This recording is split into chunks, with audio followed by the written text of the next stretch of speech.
It's just collecting dust anyway. My mother-in-law's laughter crackled through the phone, sending chills down my spine. Besides, Amanda needed the money more than you needed those old trinkets. I stood frozen in my kitchen, the morning sunlight suddenly feeling cold against my skin. The vintage jewelry box I'd been searching for all week sat empty in front of me, its velvet lining mocking my stupidity for trusting family. My name is Sophia Martinez, and at 34, I just discovered my mother-in-law, Eleanor Bennett, had pawned my grandmother's priceless wedding jewelry collection to fund my sister-in-law's divorce from her third husband. Those trinkets were my grandmother's legacy, I managed to say, my voice steadier than I felt. She brought them from Spain when she immigrated. They were meant to be passed down to my daughter. Oh please, Eleanor scoffed. Amanda's divorce is a real crisis. She needs to hire the best lawyer to take that cheating bastard for everything he's worth. Your sentimental attachment to some old necklaces doesn't compare. I thought about the sapphire pendant my grandmother wore on her wedding day, the pearl earrings that survived a war, the diamond bracelet that paid for her passage to America. Each piece had a story, a memory, a piece of my heritage that Eleanor had casually discarded for her precious Amanda's latest marital drama. How did you even get into my safe? I asked, though I already suspected the answer. Daniel gave me the combination months ago, she said, referring to my husband. He agrees with me, by the way. Family helps family. Of course he did. Daniel had always struggled to stand up to his mother, especially when it came to his sister Amanda. The golden child could do no wrong, even after 2 failed marriages and a gambling habit that had drained her savings. Those pieces were insured, I said quietly. And they weren't just jewelry. They were registered historical artifacts from the Spanish Civil War era. The silence on the other end was satisfying. What do you mean, insured? Eleanor's voice had lost its smugness. I continued, moving to my home office and pulling out a thick folder. That every piece was professionally appraised, photographed, and registered with both insurance companies and international cultural heritage organizations. My grandmother made sure of that before she passed. More silence. So when exactly did Amanda pawn them? I asked, opening my laptop. And which pawn shop did she use? I'll need that information for the police report. Police report. Eleanor's voice rose an octave. Don't be dramatic, Sophia. This is a family matter. We can sort this out ourselves. You're right about one thing, I replied, typing an email to my insurance agent. This is a family matter, just not the family you think. I hung up before she could respond and finished the email. My hands were shaking, but not from fear. For years, I'd watched Eleanor and Amanda take advantage of Daniel's loyalty, draining our resources for one crisis after another. But this time, they'd gone too far. My phone buzzed again. A text from Amanda. Mom told me what you said. Don't you dare file a police report. This divorce is hard enough without you making trouble. I ignored it and continued gathering documentation. The insurance company would need proof of ownership, the appraisals, the heritage certificates. My grandmother had been meticulous about documenting everything, teaching me the importance of protecting our family's legacy. Another call, Daniel this time. I let it go to voicemail. He'd sided with them, given them access to my private safe without my knowledge. Whatever he had to say could wait. My email pinged, a response from the insurance agent. Mrs. Martinez, this is extremely concerning. Given the historical significance of these pieces, we'll need to involve our Special Investigations Unit. Are you available for a meeting tomorrow? I replied affirmatively, then opened another email to my own lawyer. Eleanor and Amanda had no idea what they'd done. Those old trinkets weren't just jewelry, they were protected cultural artifacts. My grandmother had registered them with the Spanish government before emigrating, ensuring they could never be legally sold or pawned. My phone kept buzzing with texts and calls from Eleanor, Amanda, and Daniel. I silenced it and focused on my task. The betrayal hurt, but it had also opened my eyes. For too long, I tried to fit into the Bennett family, enduring their subtle digs and financial demands. They saw me as an outsider, someone they could take advantage of without consequences. But my grandmother hadn't raised me to be a victim. She'd survived a war, crossed an ocean, and built a new life while protecting our family's heritage. She'd also taught me the importance of standing up for myself. As I finished gathering the documentation, my laptop pinged with a new email. The subject line made my heart skip. Urgent, Contact information for Bennett divorce proceedings. It was from Amanda's new lawyer requesting financial statements for the divorce case. I opened it, curious about what story they concocted to explain this sudden influx of cash for legal fees. What I read made my blood boil. They listed my grandmother's jewelry as jointly owned family assets that had been mutually agreed to be liquidated for family expenses. I forwarded the email to my lawyer with a single question: how many laws does this break? His response was immediate: several. Don't delete anything. I'm calling the State Bar Association first thing tomorrow. I sat back in my chair, a strange calm settling over me. Eleanor and Amanda had finally gone too far, and Daniel had helped them do it. They thought they were solving another family crisis, but they actually stepped into a legal nightmare of international proportions. My grandmother's voice echoed in my memory. Sometimes, my amour, the best revenge is simply letting people face the consequences of their actions. The next morning would bring investigations, legal proceedings, and undoubtedly more family drama. But for now, I had done what needed to be done. I opened my bottom desk drawer and pulled out a small velvet pouch, the one piece of jewelry I'd kept in my office safe instead of the one at home. My grandmother's wedding ring, the only piece that had escaped Eleanor's betrayal. I slipped it on my finger, its weight familiar and comforting. "Don't worry, abuela," I whispered. "We'll get them back." The insurance company's special investigations unit didn't waste any time. By 9 the next morning, I sat across from 2 investigators in their downtown office, spreading out my grandmother's meticulous documentation. "This is extraordinary," Maria Suarez, the lead investigator, said as she examined the heritage certificates. "These pieces aren't just jewelry, they're registered artifacts from the Spanish Civil War era. Your grandmother was remarkably thorough in documenting everything." I nodded, watching as her colleague photographed each document. She knew their value went beyond money. Each piece told a story of survival. "And your mother-in-law and sister-in-law pawned them without authorization." Maria's tone was sharp. "Do you know which pawnshop?" Before I could answer, my phone buzzed with a text from Daniel. "Eleanor's hysterical. Amanda's divorce lawyer just dropped her case. What did you do?" I showed the message to Maria, who made a note in her file. The lawyer probably realized the legal implications. Using stolen artifacts as collateral for legal fees. That's a serious ethics violation. Just then, Maria's office phone rang. After a brief conversation, she turned to me with raised eyebrows. That was the Spanish Embassy's Cultural Affairs office. Apparently, they'd been automatically notified of potential trafficking in registered artifacts. This just became international. My phone buzzed again. "Eleanor this time. You've ruined everything.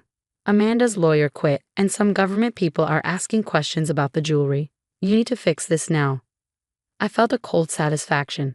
"I'm not fixing anything," I texted back. "You did this to yourselves." Maria cleared her throat. "Mrs. Martinez, given the circumstances, will need to involve law enforcement. These aren't simple theft charges anymore. We're looking at international cultural property violations." I thought about all the times Eleanor and Amanda had taken advantage of our family, how Daniel had enabled them at every turn. "Do what you need to do," I said firmly. By afternoon, the situation had exploded.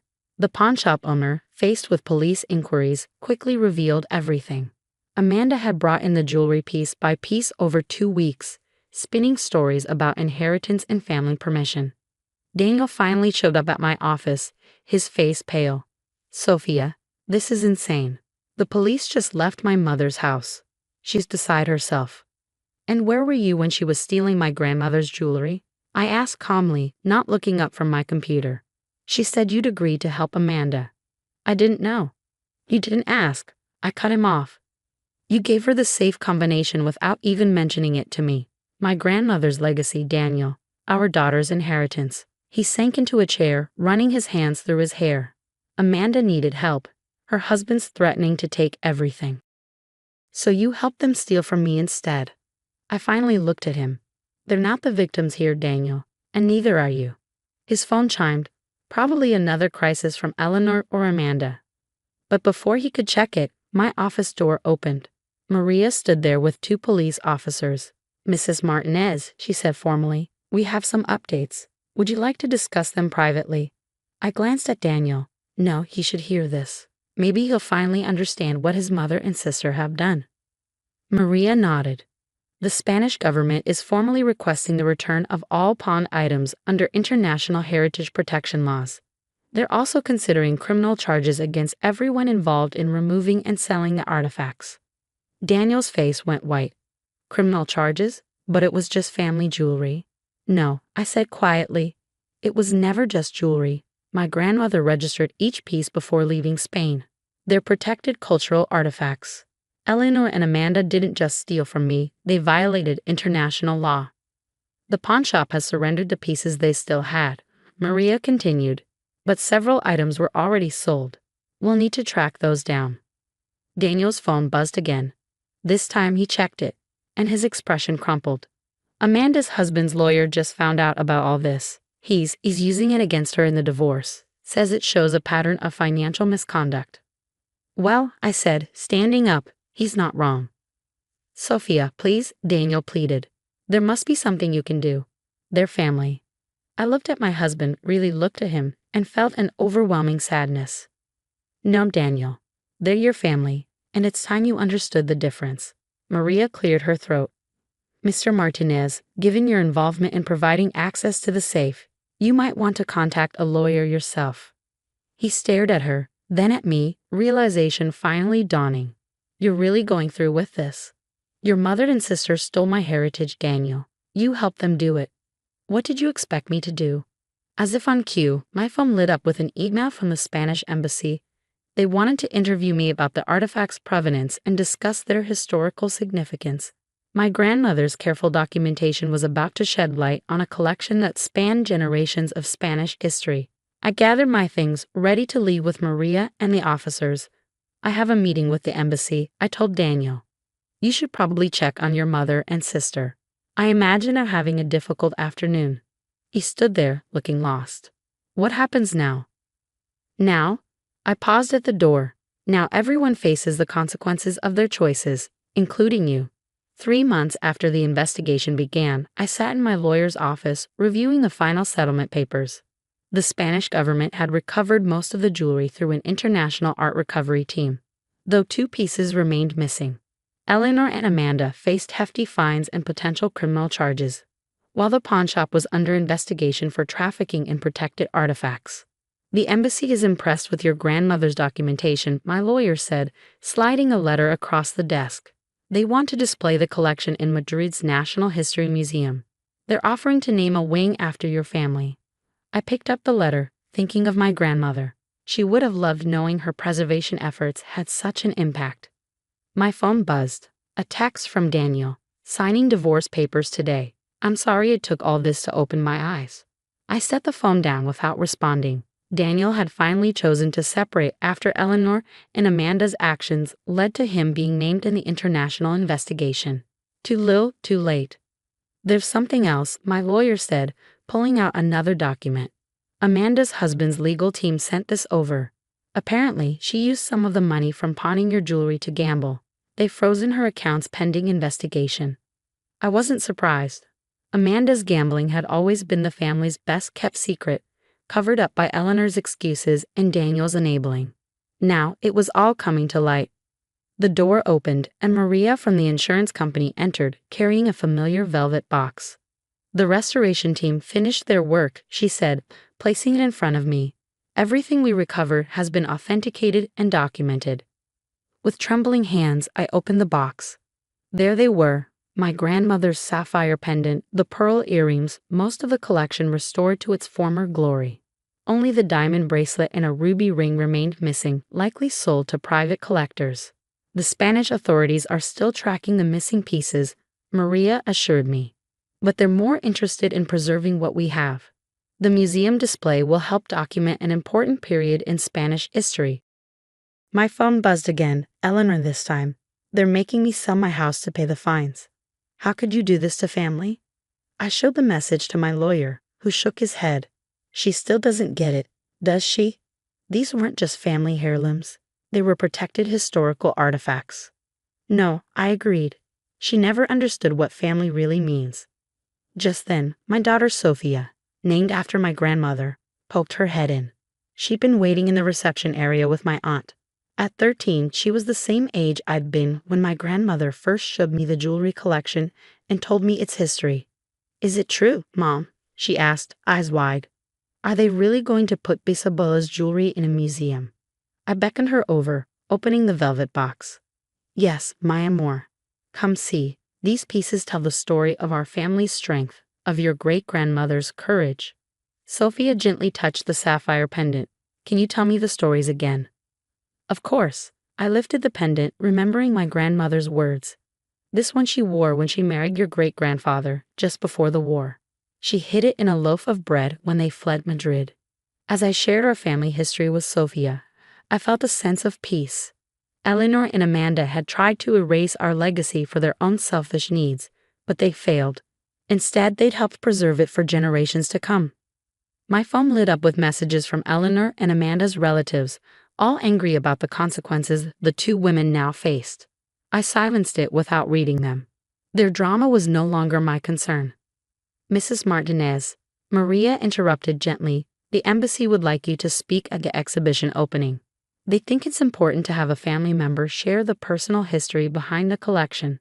I looked at Sophia, still entranced by her great-grandmother's jewelry. "Yes," I said. "These stories need to be told. That's what family legacy really means, not just keeping things, but preserving their meaning." Later that evening, as Sophia and I sorted through old family photographs to contribute to the museum display, I found a picture of my grandmother wearing the missing diamond bracelet. On the back, she'd written in her elegant script, "Sometimes the greatest strength is knowing when to stand your ground." She'd been right. By standing my ground, I hadn't just recovered our family's treasures, I'd ensured their story would be preserved for future generations. Eleanor and Amanda had tried to reduce my grandmother's legacy to mere pawnee value, but instead, they'd elevated it to its rightful historical significance. The missing pieces might never be found, but in a way, that too was part of our family story now, a reminder that some things, once lost, can't be replaced. But the most important things, the stories, the strength, the legacy, remained intact, stronger than ever. Sophia looked up from the photographs. "Mom, I'm proud we're doing this. Bisabuela would be proud too." I hugged her close, my grandmother's wedding ring warm on my finger. "Yes, my amor. She would be very proud indeed."